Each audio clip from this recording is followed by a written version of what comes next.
The Last Thing to Burn is a grasping, exciting spine chiller by the writer Will Dean. It is the very first novel of Will Dean that I have read, yet deciding by the facts I can tell you it will not be my last. I was just unable to put this book down, consistently anxious to return. The plot revolves around a young lady from Vietnam who has been brought to the UK unlawfully in the expectation of a superior life. Tragically, she ended up on a far-off farmhouse with Len, who abuses her, keeping an eye on her all time via cameras set around the house, and calls her Jane.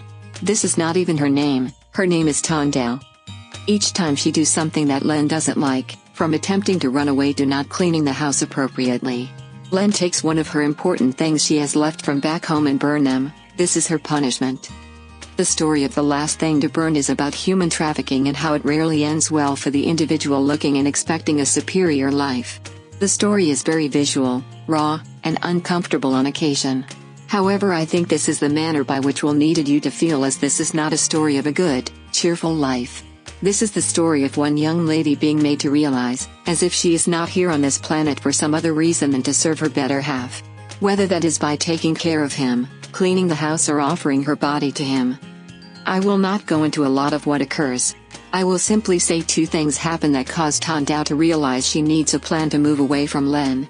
A plan of escape, that will work this time. The Last Thing to Burn is compelling. It is very realistic in the feeling of how brutal Len can be. I turned out to be emotionally involved with the plot and was pulling for Ton Dao to figure out how to move away from Len and discover help. The Last Thing to Burn was not an easy read, it was a serious, distressing read. However, I was fully invested in the story and totally engrossed.